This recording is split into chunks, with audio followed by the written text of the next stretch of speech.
श्रीमते रामानुजाय नमः।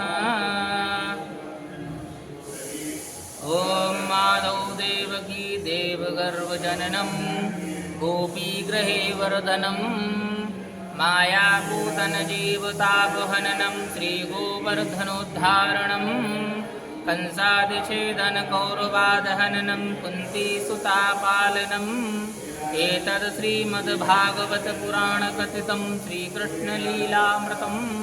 ॐ नमो भगवते वासुदेवाय। ॐ नमो भगवते वासुदेवाय। लक्ष्मीनाथसमारम्भां नाथयामुनिमध्यमाम् अस्मदाचार्यपर्यन्तां वन्दे गुरुपरम्पराम्।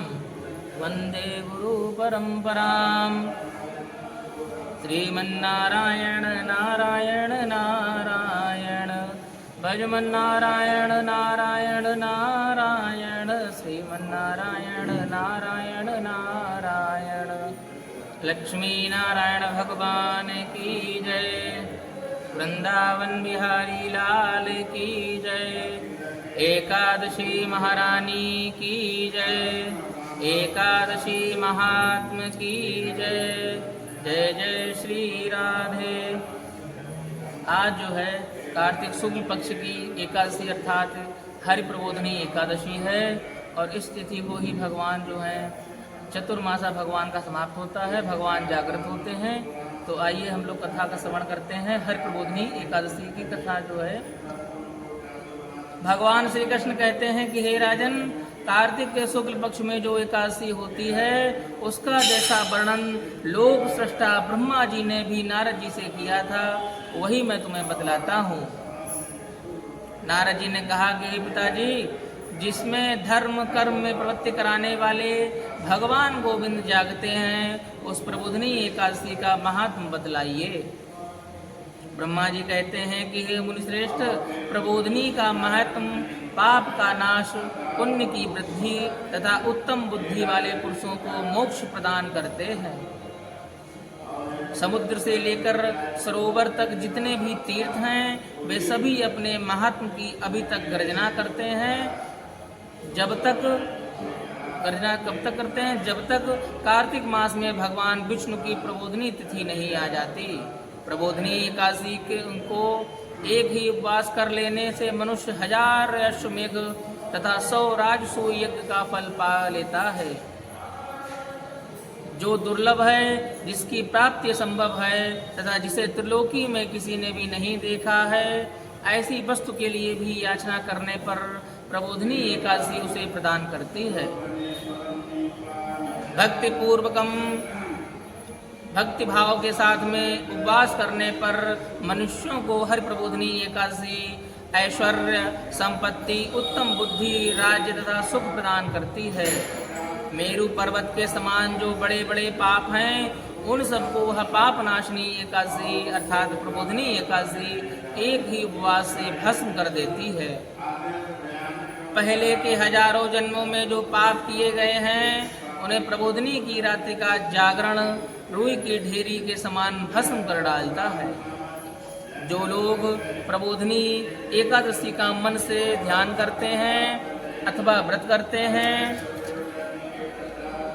जो इसके व्रत का अनुष्ठान करते हैं, उनके पितर नरक के दुखों से छुटकारा पाकर भगवान विष्णु के परम धाम को चले जाते हैं। हे ब्राह्मण, अश्वमेघ आदि यज्ञों से भी जिस फल की प्राप्ति कठिन है वह प्रबोधनी एकादशी को जागरण कर लेने से ही अनायास ही प्राप्त हो जाती है। संपूर्ण तीर्थों में नहाकर सुवर्ण और पृथ्वी दान करने से जो फल प्राप्त होता है वह श्री हरि के निमित्त जागरण करने मात्र से ही मनुष्य प्राप्त कर लेता है। जैसे मनुष्यों के लिए मृत्यु अनिवार्य है उसी प्रकार धन संपत्ति मात्र भी क्षण भंगुर है। ऐसा समझकर एकादशी का व्रत करना चाहिए। तीनों लोकों में जो कोई भी तीर्थ संभव हैं वे सब प्रबोधनी एकादशी का व्रत करने वाले मनुष्य घर में मौजूद रहते हैं। कार्तिकी की हरि प्रबोधनी एकादशी पुत्रदा तथा पौत्रदा प्रदान करने वाली है। जो प्रबोधिनी को एकादशी उपवास करता है वही ज्ञानी, वही योगी, वही तपस्वी और जितेंद्रिय है। उसी को भोग और मोक्ष की प्राप्ति होती है। प्रबोधिनी एकादशी को भगवान विष्णु के उद्देश्य से मानव जो स्नान, दान, जप और होम करता है वह सब अक्षय होता है, अर्थात जिसका कभी क्षय न हो वही अक्षय होता है। जो मनुष्य उस तिथि को उपवास करके भगवान माधव की भक्ति पूर्वक पूजा करते हैं वे 100 जन्मों के पापों से छुटकारा पा जाते हैं। इस व्रत के द्वारा देवेश्वर जनार्दन को संतुष्ट करके मनुष्य संपूर्ण दिशाओं को अपने तेज से प्रकाशित करता हुआ श्रीहरि के वैकुंठ धाम को जाता है। प्रबोधिनी को पूजित होने पर भगवान गोविंद मनुष्यों के बचपन, जवानी और बुढ़ापे में किए हुए 100 जन्मों के पापों को चाहे वे अधिक हों या वो कम हों तो सभी समाप्त कर देते हैं। अतः सर्वथा प्रयत्न करके संपूर्ण मनोवांछित फलों को देने वाले देवादिदेव जनार्दन की उपासना करनी चाहिए।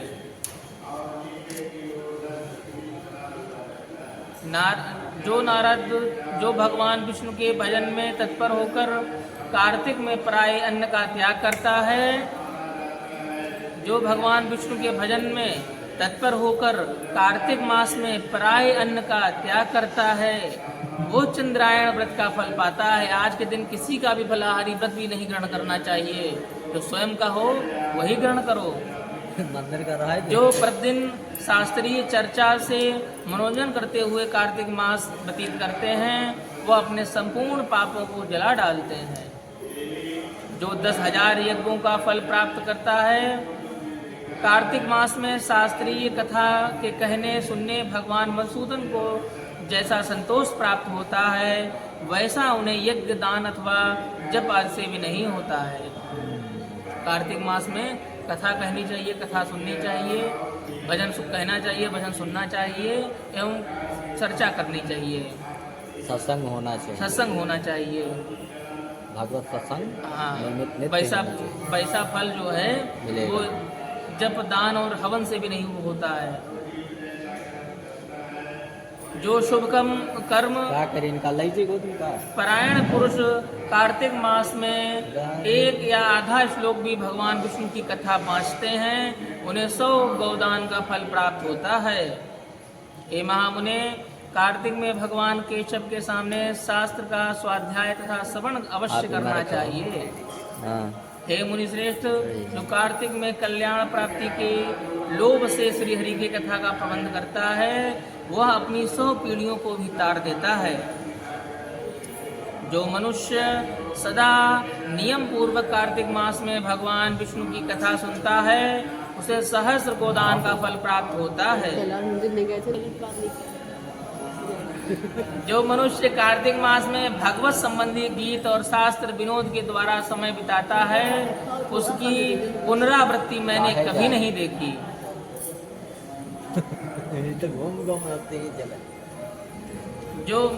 जो पुण्यात्मा पुरुष भगवान के समक्ष गान, नृत्य, वाद्य और श्री विष्णु की कथा करता है वह तीनों लोकों के ऊपर विराजमान होता है।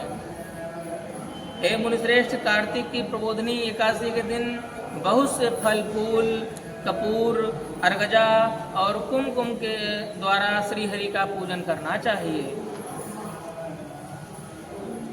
एकादशी आने पर धन की कंजूसी नहीं करनी चाहिए क्योंकि उस दिन दान आदि करने से असंख्य पुण्य की प्राप्ति होती है।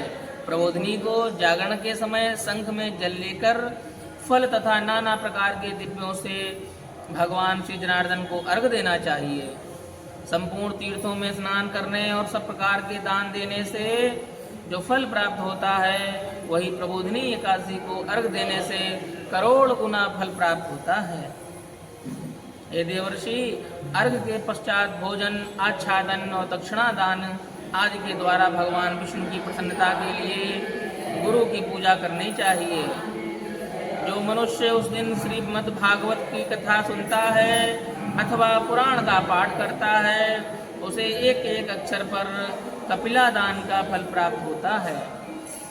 हे मुनिश्रेष्ठ, कार्तिक में जो मनुष्य अपनी शक्ति के अनुसार शास्त्रोक्त रीत से वैष्णव व्रत एकादशी का पालन करता है, उसकी मुक्ति अविचल है।